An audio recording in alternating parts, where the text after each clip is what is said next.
Alors, on poursuit ce soir notre série sur l'industrie de la musique au Québec. Ce soir, les chansons qui tournent et celles qui ne tournent pas à la radio. Stéphane Leclerc est en studio avec moi. Stéphane, bonsoir. Bonsoir. Donc, vous êtes intéressé aux pisteurs, quoi? Qu'est-ce que c'est que ça?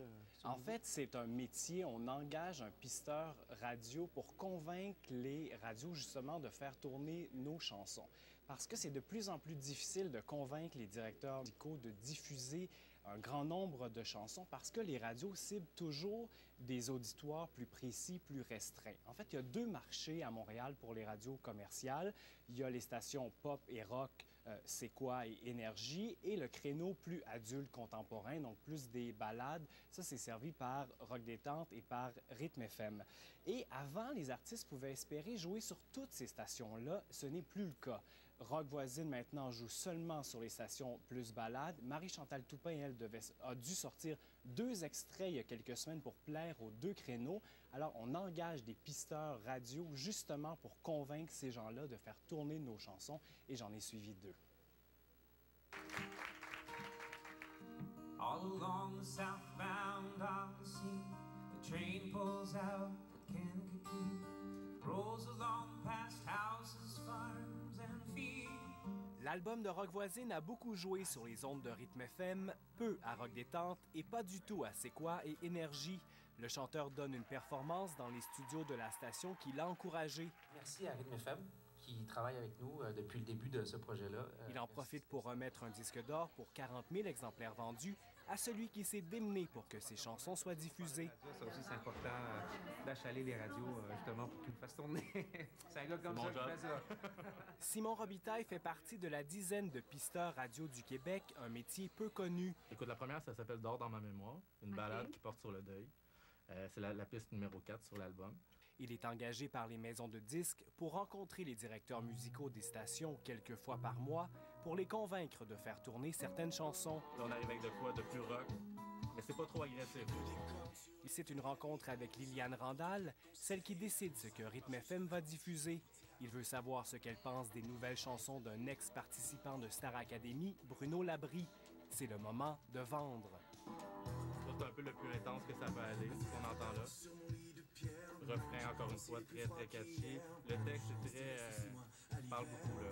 Il est de plus en plus difficile pour les pisteurs de réussir leur mission.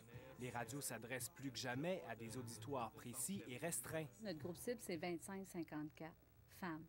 Alors, puis spécialement la femme de 39 ans. Ça va empirer, ça. On va en entendre de moins en moins de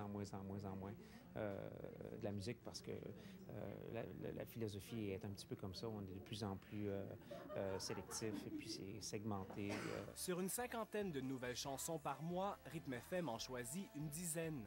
C'est plate, là, parce que c'est pas parce que leur chanson est pas bonne, c'est parce qu'il y en a trop, puis on prend les meilleurs. Bien, souvent, on va me dire que des fois, dans l'instrumental, le riff de guitare est beaucoup plus trop élevé, que c'est agaçant pour l'oreille. Ça prend du temps avant que ton refrain embarque. Il faudrait que tu fasses une version éditée de la chanson pour le ramener un peu plus vite. Dans les bureaux de production J qui s'occupent de Marc Dupré, on fait justement entendre au pisteur radio de l'artiste une nouvelle version d'un succès du chanteur.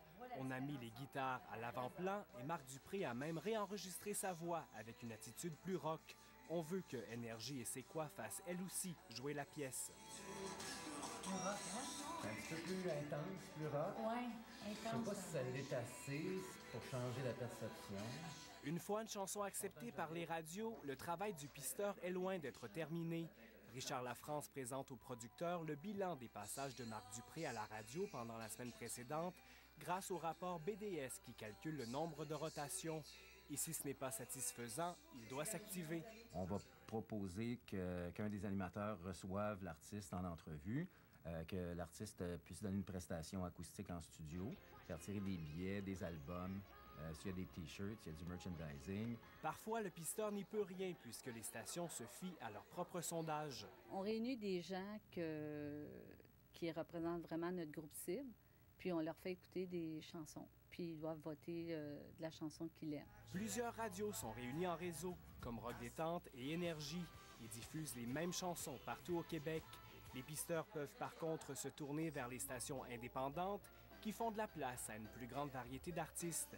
Damien Robitaille, par exemple, ne tourne sur aucune radio commerciale montréalaise. mais arrive souvent à se tailler une place sur les palmarès dans d'autres régions du Québec. Stéphane Leclerc, Radio-Canada, Montréal.